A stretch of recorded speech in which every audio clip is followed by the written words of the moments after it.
welcome to a brand new video here on the channel. I recently uploaded 30 Days Stranded episode 1 for our members. You really liked it and I published it to everyone and everyone really liked it. So thank you so much for all of your support and directly because you've told me how much you wanted it. I'm playing the second part, which is chapter 2. I don't know how I'm going to feel about this. I don't know how this series is going to go, but I do know I like the first part. So without further ado, let's get into it. This is 30 Days Stranded, settling into set. The cast arrives at the cabin, but you already feel a need to prove yourself. Can you show Connor you're not a prissy rich girl? Now, this is the struggle. Can we, in fact, show Connor that we're not a prissy rich girl?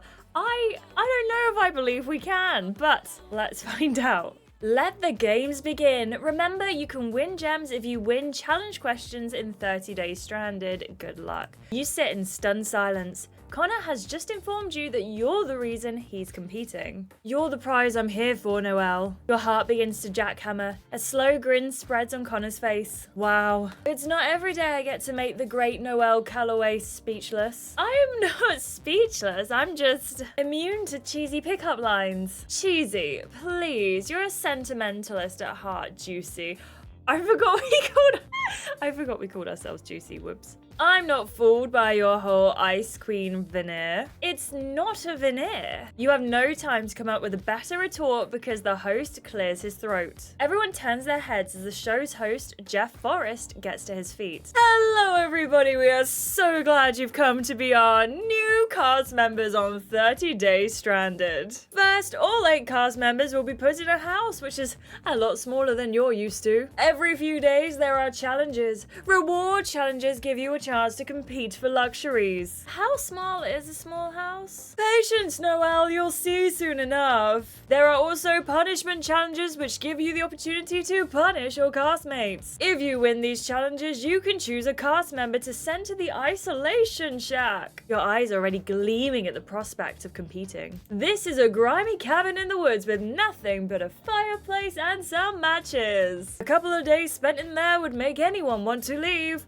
With $1 million on the line, let's get going. Suddenly, Jeff's eyes settle on Connor. Hey, Connor, no seats? No, I just prefer to stand. Connor gulps and looks back and forth between you and Jeff. Okay then. We are arriving at our destination. Hope you guys are ready for a chance of a lifetime. Oh, whoa, look. Connor points out the window and everyone turns to look. Wow. You've almost arrived at the house. The landscape outside the window is surprisingly beautiful. Gentle, rolling hills dotted with wildflowers, a peaceful silence that you're not used to in the city. You can still smell Connor's cologne as he leans over you to admire the view. I feel excited. Maybe this won't be so terrible after all. The bus pulls onto the property. A barbed wire fence comes into view. Oh, they really mean business, huh? I thought this was a reality show, not a prison sentence. Next, the house itself appears on the horizon. It's tiny. How the hell are 8 people meant to live here without killing each other? Without you killing someone, you mean? The bus pulls to a stop in front of the house, and everyone gets to their feet. You stand up, but the bus shifts a little and you almost tip forward. A hand on your waist catches you.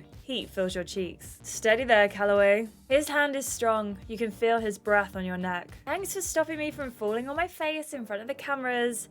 I don't need any more bad press. He extends his hand and you hesitate to grab it. I'm perfectly capable of standing on my own, thank you very much. You breeze past him quickly, hoping he doesn't see how hard you're blushing. Oh, look at this, it looks so good. You inhale a big gulp of fresh air as you climb off the bus and walk towards the cabin. Doesn't smell like this in the city, does it? If you think you're winning this city versus country debate, then you're sorely mistaken. Careful, Juicy, I'm an even better debater now than I was when I was national champ. Is that so? Oh, it's so. Why? You don't believe me? If I believed you, I'd be admitting defeat, and I don't admit defeat. I see nothing's changed. I don't know about that. I'm also a better debater than I was in college. Looking forward to seeing that. You won't be waiting long. You can sense the familiar, delicious promise of a debate with a worthy competitor. Connor bites back a grin. You can tell he's just as excited to compete again as you are. All right, everyone, time to enter the house. Connor follows Jeff inside. As soon as he's gone, your sisters Lily and Daisy flock to you. So, what? That looked like flirting. Serious flirting. You spot a camera nearby, but Daisy remains undeterred as she loops her arm with yours. Were you flirting? Daisy? No way! Daisy laughs. She knows you too well. Please, like hell I believe that. Oh, I love the backgrounds. They're so nice. Together you enter the house. Your eyes go wide at the chaotic scene that awaits you inside. Camera people flutter everywhere setting up equipment. Producers race from room to room. What the hell are they doing? Lily narrows her eyes as she watches one of the producer's lackeys jimmy a door handle. They're taking the locks off the doors. Seriously, can they do that? Daisy turns to you in horror. Why the hell are you asking me? Because you're the one that read the contract for the show? Oh, right, the contract. The one I definitely didn't just skim. I really should have read that more carefully, but I can't exactly admit that to Lily and Daisy. Oh, we'll be fine. Stop worrying and go pick your room. Rooms are assigned, actually. You spin around. The associate producer, Rupert, is standing behind you and your sisters. Seriously? Seriously, that's the rule. It's, in the contract. I would really love it for people to stop bringing up the goddamn contract. Lily and Daisy scamper off to claim a room down the hall. Uh-oh. You drag your bag into the nearest room. Your face immediately falls. Bunk beds. Seriously. You drop your suitcase with a heavy sigh. And that's when you notice the bed isn't even made. I get it. This is a test. Let's watch the spoiled little rich girls make a bed without their maids. Whatever, I'll show them. It can't be that hard, can it? You climb up the steps to the top bunk and begin tugging at the pile of sheets at the end. You're bent over in a somewhat compromising position when you hear a soft chuckle behind you. You always did like being on top, didn't you? You spin around. Connor leans against the doorway with a smug grin, arms crossed over his chest. Get your mind out of the gutter. That's impossible when I'm around you. You roll your eyes, but you can feel your cheeks heat. You really think you can do this better than me? Come on, are you really that afraid of someone else being better than you at something? I'm not afraid. Prove it. Before you can answer, you feel his hands on your waist. He lifts you off the bunk bed ladder. Let me do this for you. He already has a foot on the bottom step. You bite your lip. Why? Just to prove a point? No, because I like doing things for you, so why don't you let me do them? Connor climbs up the ladder. He's so tall he nearly hits the ceiling after a couple of steps. Sheet. You hand over the fitted sheet. You watch, arms crossed, as he effortlessly tugs the sheet over the mattress. Hello? He looks at you over his shoulder with an arrogant smirk. Don't think this means anything special. Obviously we're special, even ignoring the fact we used to date. We were a pretty good team once upon a time. He smooths down the sheets and climbs down the ladder. There you go. Nothing to it, really. You inspect the bed carefully. It's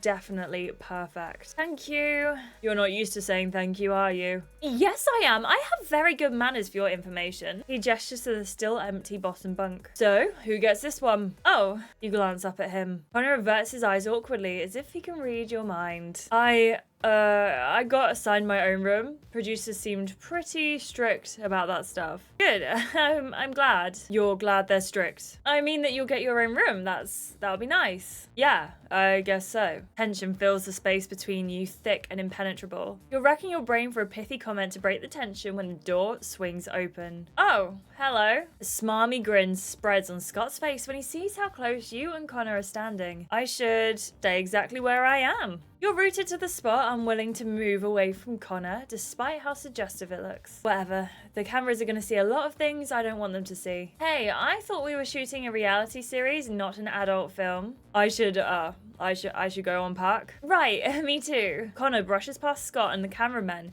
as he exits the room. Scott wheels on you. Rekindling already, I see. Scott, shut up. Wow, I mean, they told me you weren't fun, but you're on a whole other level. Should make for great reality TV. When I finally slap you, you mean? That'll really boost ratings. You storm away from him, not bothering to wait for his response. The kitchen. You find your sisters in the kitchen searching through the cabinets and the fridge. It hits you all at once that you're absolutely starving. You guys look like you've never seen a kitchen appliance before. Daisy looks up.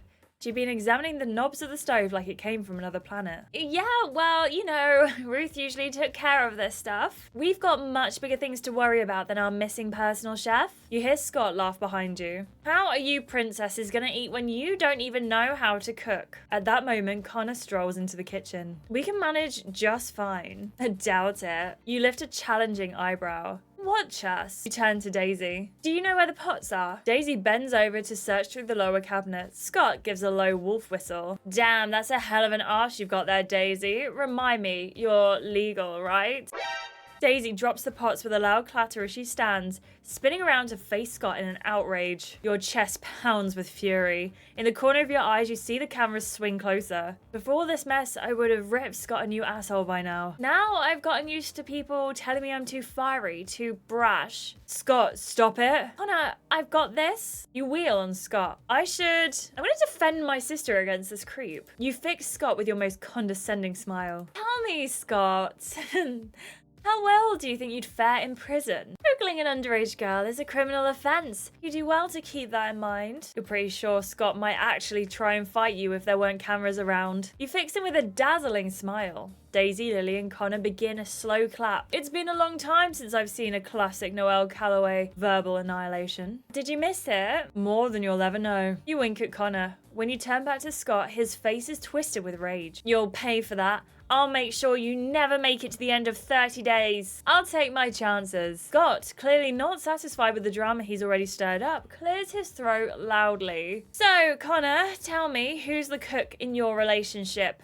You or Caroline? You flinch at the sound of the name Caroline. Scott's face breaks into a terrible grin. Uh-oh, did I hit a nerve? You did hit a nerve. Caroline is Connor's ex-girlfriend. Hard as I've tried to ignore the tabloids, I've seen the word engagement thrown around. We broke up. Connor's voice is even. He refuses to take Scott's bait. Is that right? Oh, I bet you're happy to hear that, Noelle. You feel flushed at the sudden attention on you. Your sisters, Connor's, Scott's, the cameras. Scott, Connor's relationship is none of my business. Oh, please, you're not even a little curious. I'm not letting Scott get under my skin. Caroline and I are not seeing each other anymore. You know that, Scott? Oh, right. I must have forgotten that you told me. Question. When you were dating Caroline, who usually cooked? Me, or we'd just go out to eat? Why? Well, since the Calloway girls definitely can't cook, looks like it's going to be up to us men to feed them. I told you, I can cook. I got this. Scott raises an eyebrow.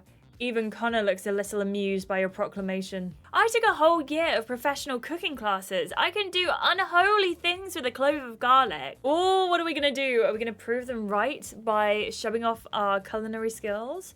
Or are we going to give in and let Scott cook for us? I'm kind of tempted to let Connor and Scott cook for us so we can save some of the gem options for, should we just say, maybe some more romantic choices later down the line. So I'm going to give in and let Connor and Scott cook for us just this time. You roll your eyes as Scott turns on the oven. Before long, he's whipped up something relatively simple, mac and cheese. Once the meal is ready, you sit down together in the dining room. Connor pulls his chair out for you. You smile at him before sitting down. Such a gentleman. Scott's voice drips with mockery. It's called chivalry, Scott. Damn, Cobalt, you always let your girl fight your battles for you. You know what the difference is between me and you, Van Wright. You're so obsessed with me and Noelle, it makes you crazy. It consumes you. Whereas your existence matters so little to me that even when you talk, I automatically tune you out. Scott's face turns an ugly puce color.